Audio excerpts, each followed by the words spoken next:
अनेक सिद्धियां प्राप्त की है और देशवासी गर्व से भर जाए इस प्रकार की सिद्धियों का सिलसिला चला है। चाहे राष्ट्रीय हो, अंतर्राष्ट्रीय हो और अब तो अंतरिक्ष भी हो, एक प्रकार से भारत के लिए गर्व के पल रहे हैं। पिछले वर्ष मॉनसून सत्र के ठीक पहले भारतीय नागरिक इंटरनेशनल स्पेस स्टेशन पर पहुंचा था और कल ही परसों भारत का एक युवा स्टार्टअप, उसने बहुत बड़ी सिद्धि प्राप्त की है। विश्व के कम ही देश हैं जहां इस प्रकार से प्राइवेट साहस हुए हैं और भारत के युवाओं ने अंतरिक्ष में नई उड़ान भरी है। बहुत बड़ी सफलता है। और ये जो स्काईरूट स्टार्टअप है, उसमें जो नौजवान काम कर रहे हैं, मुझे बताया गया उनकी पूरी टीम की जो एवरेज एज है वो सिर्फ 28 साल है। ऐसे नौजवानों ने ये काम करके दिखाया है। मैं किसी 56 साल के नौजवान की बात नहीं कर रहा हूं। मैं देश के ये स्टार्टअप ने 28 के एवरेज वाले नौजवानों ने अंतरिक्ष में भारत का झंडा गाड़ दिया है। उनको तो बधाई है ही है, लेकिन ऐसी बातें जो हैं जो भारत को आत्मविश्वास से भर देती है। विश्व में भारत का प्रोफाइल सर्वमान्य, सर्वस्वीकृत बनता जाता है। साथियों, ये संयोग नहीं, ये एक संदेश है और बड़ा मजबूत संदेश है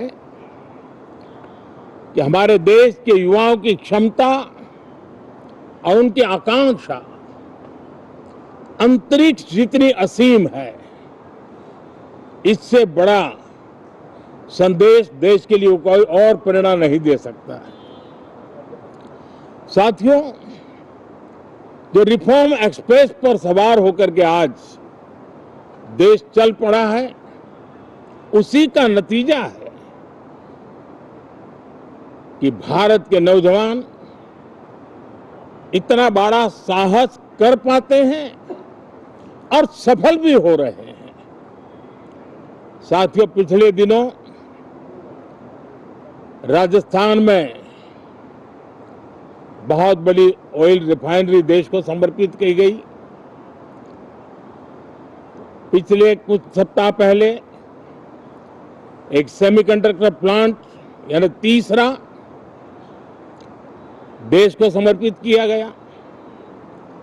अभी कुछ दिन पहले ग्रीन हाइड्रोजन से चलने वाली ट्रेन, और विश्व में बहुत कम देश ऐसे हैं कि जिनके पास ये सुविधा है, लेकिन भारत ने जो हाइड्रोजन ट्रेन देशवासियों को समर्पित की है, वो सबसे ताकतवर इंजन वाली है और सबसे लंबी है।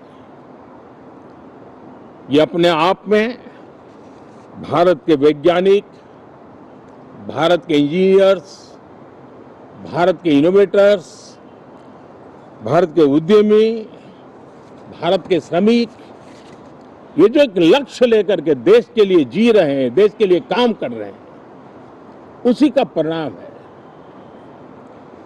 साथियों, हम भली भांति जानते हैं और पूरी दुनिया चिंतित भी है, लगातार कहीं न कहीं युद्ध की स्थितियां बनती रही है। पश्चिम एशिया के युद्ध के कारण भारत जैसे देश जो एनर्जी के लिए औरों पर डिपेंडेंट है, उनके लिए ये पश्चिम एशिया का युद्ध एक बहुत ही बड़ा संकट का कारण रहा। Petrol, diesel, LPG, fertiliser, chemicals, यानी हर विषय में अनेक बाधाएं, अनेक संकट आए। उसके बावजूद भी भारत 7.7% के ग्रोथ से दुनिया की मेजर इकोनॉमी में सबसे तेज गति से आगे बढ़ने वाला देश बन के रहा। ये भारत के सामर्थ्य का परिचायक है।